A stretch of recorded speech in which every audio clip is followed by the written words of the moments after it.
Those who follow the way of the greatest Creator will have a wonderful and successful life. Xie Feng. February 13, 2011. There is a kind of life, which is free of care and worry for food and clothing, rich in care and love, healthy in body, and successful in all things. There is a kind of life, which is beset with troubles and worries, plagued with miseries and pains, devoid of care and love, and fraught with twists and turns. There is yet another kind of life, which alternates between brightness and darkness, rise and fall, happiness and worries, and adversity and favorable circumstances. Why? Is life a matter of predestination? What has caused the differences, the times, the society, friends and relatives, the nature, or any other factor? My understanding is that whether one has a good life or not is determined by the course of life he takes. To get the resources for life, some people depend on their own hard work, some people on other people's hard work like parasites, some people resort to blackmail and exploitation, some people engage in corruption and theft, and some people sail under false colors. The different way one makes use of to get resources leads to a different course of life, a different reel of experience, a different outcome, and of course a different life. Of the infinitely diverging roads of life, which is the best? My belief is that the best road of life is the way of the greatest Creator. To have a successful and wonderful life, one has to follow the way of the greatest Creator. In another word, following the way of the greatest Creator is the most reliable guarantee for a smooth and wonderful life. No other road can bring so much happiness and blessing to man as the way of the greatest Creator. Is this really the case? We can observe, experience, practice and validate by ourselves. My conclusion is, if a person has enjoyed a successful and wonderful life, then most certainly he has been following the way of the greatest Creator all his life. If a person's life is mixed with happiness and grief and characterized by dramatic fluctuations, then he has been following the way of the greatest Creator but has sometimes strayed away from it. If a person's life is fraught with troubles, and twists and turns, then it can be said most surely that he has never followed but has deviated the way of the greatest Creator. Is there any theory to substantiate the above conclusion of mine?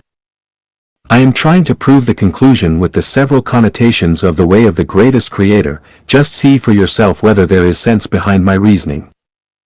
One important connotation of the way of the greatest Creator is the compliance with nature without any forced actions.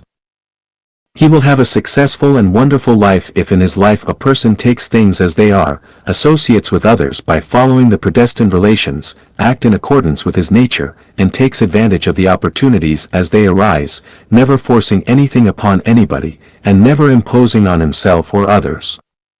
Accept whatever comes your way, and let go of those that have set their minds on leaving.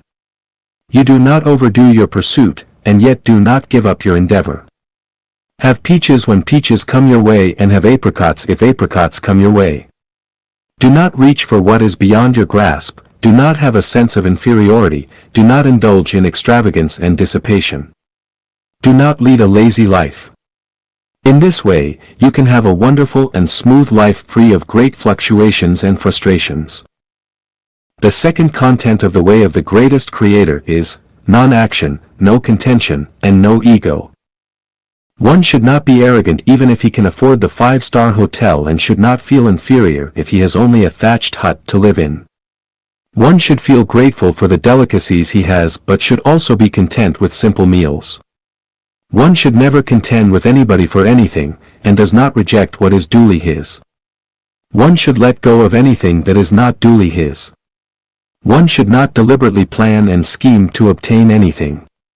One should be satisfied and content with what others are not content and satisfied with. One should never be insatiably greedy. Just take a small ladle of water from a huge river, do not act like a hog, do not angle for fame and wealth and rank. Be contented to a poor life and devote to spiritual fulfillment. Always consider others' interests before one's own. In this way one will not suffer setbacks and adversities.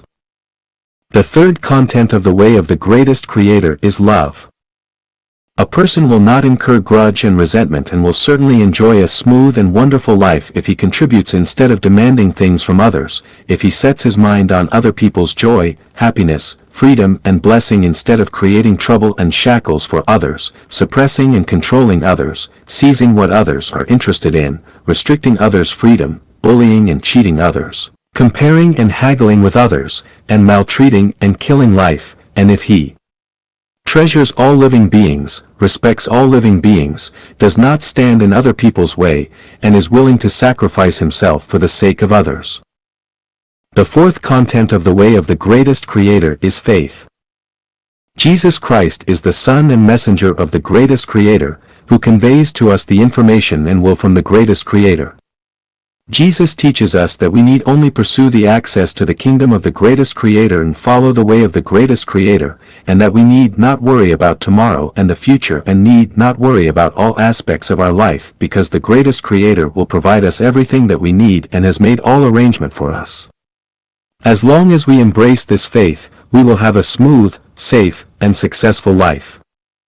The way of the greatest Creator has 8 major connotations, of which the above 4 contents are enough to secure us a successful and wonderful life. We should stick to faith, love, no ego, no contention, non-action, compliance to nature, and no employment of force. Our life will teem with troubles, miseries, worries, fears, and frustrations and twists and turns if we lack faith and love, if we engage in action and contention, if we are selfish and do not follow the law of nature but force our will on nature. How do you think, dear readers? Is there any sense in what I have said? If it makes sense, then adjust your thinking and consciousness immediately and unswervingly follow the way of the greatest Creator.